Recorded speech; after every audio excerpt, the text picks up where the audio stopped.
हरे कृष्णा।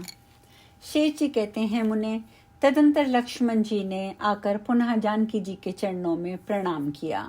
विनयशील लक्ष्मण जी को आया देखकर पुनः अपने बुलाए जाने की बात सुनकर सीता ने कहा, सुमित्रा नंदन, मुझे श्री रामचंद्र जी ने महान वन में त्याग दिया है, अतः अब मैं कैसे चल सकती हूँ।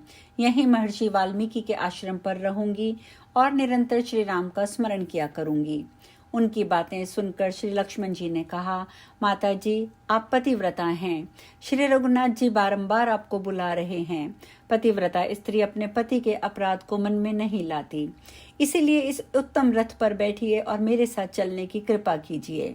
पति को ही देवता मानने वाली जानकी ने लक्ष्मण जी की ये बातें सुनकर आश्रम की संपूर्ण तपस्विनी स्त्रियों और वेदवत्ता मुनियों को प्रणाम किया और मन ही मन श्री राम का स्मरण करती हुई वे रथ पर बैठकर अयोध्यापुरी की ओर चलीं। उस समय उन्होंने बहुमूल्य वस्त्र और आभूषण धारण किए थे। क्रमशः नगरी में पहुंचकर वे सरयू नदी के तट पर गईं, जहां स्वयं श्री रघुनाथ जी विराजमान थे। पतिव्रत वत्स्य में तत्पर रहने वाली सुंदरी सीता वहां जाकर रथ से उतरी और लक्ष्मण जी के साथ श्री रामचंद्र जी के समीप पहुंचकर उनके चरणों में लग गईं। प्रेम वहला जानकी को आई देख श्री रामचंद्र जी ने कहा, साध्वी, इस समय तुम्हारे साथ मैं यज्ञ की समाप्ति करूंगा। तत्पश्चात सीता महर्षि वाल्मीकि तथा अन्यान्य महर्षियों को नमस्कार करके माताओं के चरणों में प्रणाम करने के लिए उत्कंठा पूर्वक उनके पास गईं। वीर पुत्रों को जन्म देने वाली अपनी प्यारी बहू जानकी को आते देख कौशल्या को बड़ा हर्ष हुआ। उन्होंने सीता को बहुत आशीर्वाद दिए। कैकेयी ने भी विदेह नंदिनी को अपने चरणों में प्रणाम करती देख आशीर्वाद देते हुए कहा, बेटी, तुम अपने पति और पुत्रों के साथ चिरकाल तक जीवित रहो। इसी प्रकार सुमित्रा ने भी पुत्रवती जानकी को अपने पैर में पड़ी देखकर उत्तम आशीर्वाद प्रदान किए। श्री रामचंद्र जी की प्यारी पत्नी सीता साध्वी सती सीता सबको प्रणाम करके बहुत प्रसन्न हुई। श्री रघुनाथ जी की धर्मपत्नी को उपस्थित देख महर्षि कुंभज ने सोने की सीता को वहां से हटा दिया, उसकी जगह उन्हीं को बिठाया। उस समय यज्ञ मंडप में सीता के साथ बैठे हुए श्री रामचंद्र जी को बड़ी शोभा हुई। फिर उत्तम समय आने पर रघुनाथ जी ने यज्ञ का कार्य आरंभ किया। उन्होंने उत्तम बुद्धि वाले वशिष्ठ जी से पूछा, स्वामिन, अब इस श्रेष्ठ यज्ञ में कौन सा आवश्यक कर्तव्य बाकी रह गया है। राम जी की बात सुनकर महाबुद्धिमान गुरुदेव ने कहा, अब आपको ब्राह्मणों की संतोषजनक पूजा करनी चाहिए। ये सुनकर श्री रामचंद्र जी ने महर्षि कुंभज को पूज्य मानकर सबसे पहले उन्हीं का पूजन किया। रत्न और सुवर्णों आदि का भार, मनुष्यों से भरे हुए कई देश और अत्यंत प्रीतिदायक वस्तुएं दक्षिणा में देकर उन्होंने पत्नी सहित अगस्त्य मुनि का सत्कार किया। फिर उत्तम रत्न आदि के द्वारा पत्नी सहित महर्षि च्यवन की पूजा की। इसी प्रकार अन्यान्य महर्षियों और संपूर्ण तपस्वी ऋत्विजों की उन्होंने अनेकों भार, सुवर्ण और रत्न आदि के द्वारा सबको सत्कार किया। उस यज्ञ में श्री राम ने ब्राह्मणों को बहुत दक्षिणा दी। दीनों, अंधों और दुखियों को भी नाना प्रकार के दान दिए। विचित्र विचित्र वस्त्र और मधुर भोजन वितीर्ण किया। भगवान ने शास्त्र की आज्ञा के अनुसार ऐसा दान दिया जो सबको संतोष देने वाला था। उन्हें सबको दान देते देख महर्षि कुंभज को बड़ी प्रसन्नता हुई। उन्होंने अश्व को नहलाने के निमित्त अमृत के समान जल मांगने के लिए 64 राजाओं को उनकी रानियों सहित बुलाया।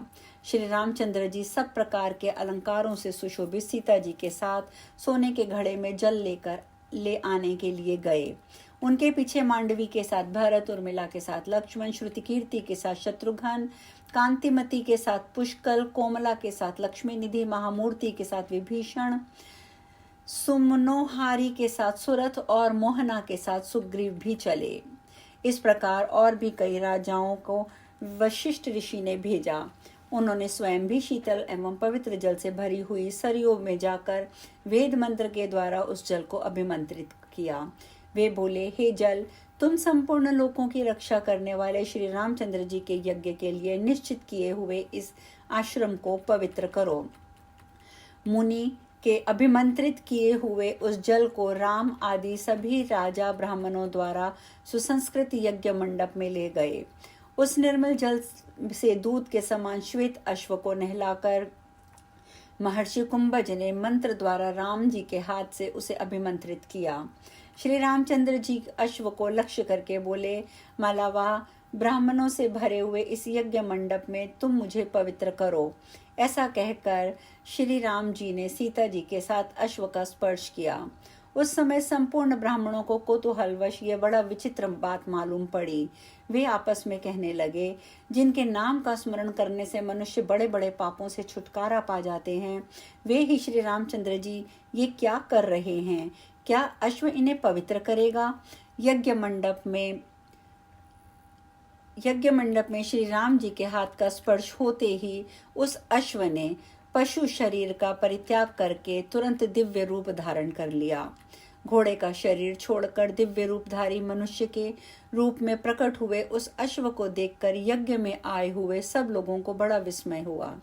यद्यपि श्री रामचंद्र जी स्वयं सब कुछ जानते थे, तो भी लोगों को इस रहस्य का ज्ञान कराने के लिए उन्होंने पूछा, दिव्य शरीर धारण करने वाले पुरुष, तुम कौन हो?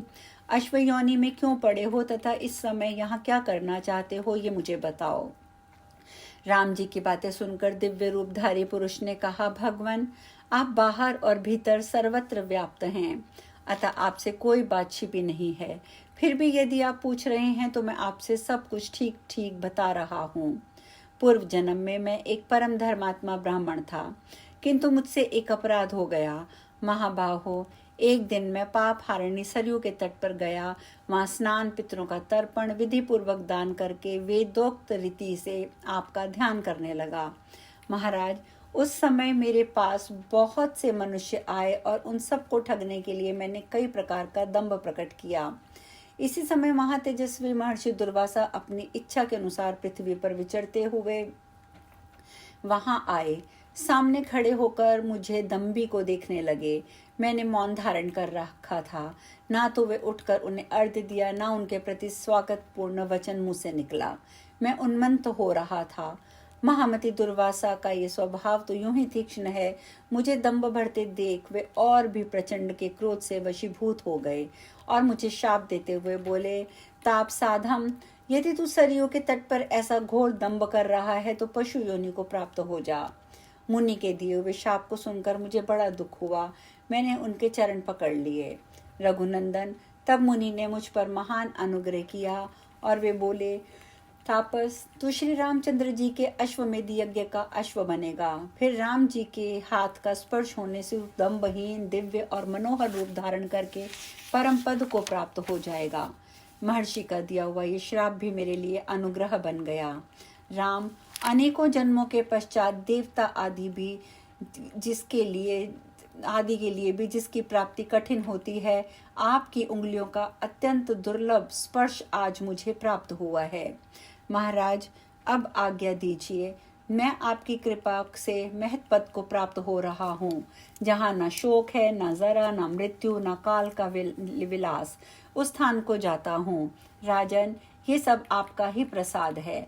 और यह कहकर उसने रघुनाथ जी की परिक्रमा की और श्रेष्ठ विमान पर बैठकर भगवान के चरणों की कृपा से वह उनके सनातन धाम को चला गया। उस दिव्य पुरुष की बातें सुनकर अन्य साधारण लोगों को भी रामचंद्र जी की महिमा का ज्ञान हुआ और वे सब के सब परस्पर आनंद मग्न होकर विस्मय में पड़े। महाबुद्धिमान वात्स्यायन जी, सुनिए। दंभ पूर्वक स्मरण करने पर भी भगवान श्री हरि मोक्ष प्रदान करते हैं। फिर यदि दंभ छोड़कर उनका भजन किया जाए तो कहना ही क्या। जैसे भी हो, श्री रामचंद्र जी का निरंतर भजन करना चाहिए, जिससे परम पद की प्राप्ति होती है और जो देवताओं के लिए भी दुर्लभ है। अश्व की मुक्ति रूप विचित्र व्यापार देखकर मुनियों ने भी अपने को कृतार्थ समझा, क्योंकि वे स्वयं भी श्री रामचंद्र जी के चरणों के दर्शन और कर स्पर्श से पवित्र हो रहे थे। तदंतर मुनि श्रेष्ठ वशिष्ठ जी, जो संपूर्ण देवताओं का मनोभाव समझने में निपुण थे, बोले, रघुनंदन, आप देवताओं को कर्पूर भेंट कीजिए, जिससे वे स्वयं प्रत्यक्ष होकर हविष्य ग्रहण करेंगे। यह सुनकर श्री रामचंद्र जी ने देवताओं की प्रसन्नता के लिए शीघ्र ही बहुत सुंदर कर्पूर अर्पण किया। इससे महर्षि वशिष्ठ के हृदय में बड़ी प्रसन्नता हुई और उन्होंने अद्भुत रूपधारी देवताओं का आवाहन किया। मुनि के आवाहन करने पर एक ही क्षण में संपूर्ण देवता अपने अपने परिवार सहित वहां आ पहुंचे। अब हम कथा में आज यहीं विश्राम लेंगे। शेष कल। हरे कृष्णा।